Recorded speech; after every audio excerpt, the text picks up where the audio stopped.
Hello मेरे प्यारे बच्चों, आज मैं इस वीडियो में एक सच्ची कहानी लेकर आया हूँ जिसके अंत में आप जान पाएंगे कि आपके और आपके सफलता के बीच वो कौन है जिसकी इम्पोर्टेंस आपको समझनी चाहिए। लेकिन उससे पहले आप इस वीडियो को लाइक और शेयर कीजिए और चैनल को सब्सक्राइब भी कर दीजिए। तो चलिए अब इस वीडियो को स्टार्ट करते हैं। ये कहानी है एक लड़की की जिसका नाम था सोनपरी। उसका एक सपना था नंबर 1 बॉक्सर बनना, लेकिन वो एक लड़की थी इसलिए उसे लगता था कि उसका ये सपना ही रह जाएगा। लोग उसके इस सपने का मजाक बनाते थे। वो बहुत रोती थी। धीरे धीरे वो समझने लगी थी कि अब वो कुछ नहीं कर पाएगी। लेकिन मेरे प्यारे बच्चों, याद रखना, वो सपना ही क्या जिसे पूरा करने की जिद ना हो। सपना अगर सच्चा हो तो उसे पूरा करने के लिए भगवान भी मजबूर हो जाता है। और ऐसा ही हुआ सोनपरी के साथ। उसने एक फेमस कोच के बारे में सुना। उसकी उम्मीद जाग गई, जैसे उसके सपनों को नई उड़ान मिल गई हो। फिर तो वो बहुत उम्मीद और खुशी के साथ उस कोच से मिलने गई। उसने कोच से अपने सपने के बारे में बताया। वो बोली कि मैं नंबर 1 बॉक्सर बनना चाहती हूं। अगर आप मुझे ट्रेनिंग देंगे तो मैं अपना सपना पूरा कर पाऊंगी। कोच मौन थे। सोनपरी ने बार बार उनको रिक्वेस्ट किया, पर फिर भी कोच कुछ नहीं बोल रहे थे। सोनपरी ने पूछा, आप कुछ बोलते क्यों नहीं हैं? तब कोच बोले, तुम नहीं कर पाओगी। नंबर 1 बनने के बारे में सोचना अलग बात है और नंबर 1 बनना ये बहुत मुश्किल काम है। तुमसे नहीं होगा, लौट जाओ यहाँ से। सोनपरी बोली, मुझे एक मौका तो दीजिए। अगर मैं नहीं कर पाई तो मैं वापस लौट जाऊंगी। कोच बोले, ठीक है, तुम इतना जिद कर रही हो तो मैं तुम्हें खुद को साबित करने का एक मौका जरूर दूंगा, पर मुझे तुम पर बिल्कुल भी भरोसा नहीं कि तुम ये कठिन सफर पूरा कर पाओगी। सोनपरी बोलिए, आप बताइए तो सर जी, मुझे करना क्या होगा? तब कोच ने सोनपरी को सारे टर्म्स और कंडीशन बताए। सोनपरी बोली, ये तो मेरे लिए बहुत आसान काम है। फिर आप ऐसा क्यों कह रहे थे कि तुम नहीं कर पाओगी? कोच बोले, 2 बातें हैं। पहला, मुझे गुस्सा बहुत आता है और तुम मेरा गुस्सा झेल नहीं पाओगी। और दूसरा, मैं जो कहता हूँ, जो करता हूँ, तुम समझ नहीं पाओगी। तुम मेरी बात मान पाओ, इतना धैर्य नहीं है तुम्हारे पास। सोनपरी बोली, मैं तैयार हूँ। अब आप बताइए मुझे क्या करना होगा? कोच बोले, ठीक है। तब उन्होंने बोला, तुम्हें सुबह से शाम तक इस किक बैग पर पंच करना होगा और ये तुम्हारी ट्रेनिंग का पहला दिन है। सोनपरी बोली, और उसके बाद? तो कोच बोले, बस सुबह से शाम तक तुम्हें यही करना है और फिर घर चले जाना। सोनपरी ने ऐसा ही किया। दूसरे दिन जब सोनपरी आई तो उसने कोच से पूछा, आज मुझे क्या करना है सर जी? कोच बोले, जैसा कल किया था। इस तरह सोनपरी रोज आती, सुबह से शाम तक किक बैग पर पंच करती रहती और फिर घर चली जाती। जब 10 दिन बीत गए तो सोनपरी कोच से बोली, ये क्या है? रोज एक ही स्टेप करने को बोलते हैं। ये स्टेप अब मैं सीख गई। अब आप दूसरी स्टेप बताइए। कोच बोले, निकल जाओ यहां से। मैंने तुमसे पहले ही कहा था, तुमसे नहीं होगा। सोनपरी बोली, आप इतना गुस्सा क्यों कर रहे हैं सर जी? मैंने तो सिर्फ बताया है कि मुझे स्टेप आ गया। कोच गुस्से में आग बबूला होते हुए बोले, मुझसे बहस करने वाली बदतमीज स्टूडेंट नहीं चाहिए मुझे। चली जाओ यहां से। तुमको क्या करना है और क्या नहीं करना है ये तुम मुझे बताओगी? ये मुझे डिसाइड करना है कि तुमने क्या सीखा है और क्या नहीं सीखा है। सोनपरी ने कोच के पैर पकड़ लिए और बोली, मुझे माफ़ कर दीजिए सर जी, आज के बाद मैं आपसे कोई सवाल नहीं करूँगी, कोई बहस नहीं करूँगी।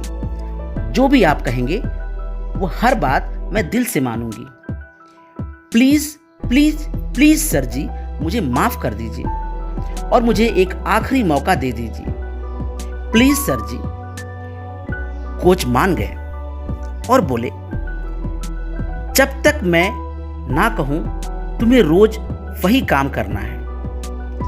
सुबह से शाम तक किक बैग पर पंच मारना है और फिर घर चली जाना है। सोनपरी ने फिर से वही काम करना शुरू कर दिया। हर रोज कोच छोटी छोटी बात पर सोनपरी पर गुस्सा करते रहते, बार बार बोलते कि तुमसे नहीं होगा, वापस लौट जाओ, मुझे तुम पर बिल्कुल भी भरोसा नहीं। पर सोनपरी ने इस बार 100% दृढ़ संकल्प ले लिया था। धीरे धीरे 5 महीने बीत गए। वो हर रोज आती, किक बैग पर सुबह से शाम तक पंच मारती रहती और घर चली जाती। हर रोज अपने कोच की डांट सहती जाती। एक दिन परीक्षा का समय आ गया। कोच बोले, सोनपरी, तुमको इस प्रतियोगिता में भाग लेना है और जीत कर आना है। सोनपरी के दिल और दिमाग के तार हिल गए। अब उसको गुस्सा आने लगी थी। मन ही मन सोचने लगी कि ये कैसे कोच हैं, इन्होंने तो मुझे कुछ सिखाया ही नहीं। मैंने इनको अपना कोच चुना था, अपना समय और अपनी जिंदगी दोनों बर्बाद कर लिया। फिर ऊपर के मन से फॉर्मेलिटी करते हुए बोली, ठीक है सर जी, मैं इस परीक्षा में जरूर पार्टिसिपेट करूंगी।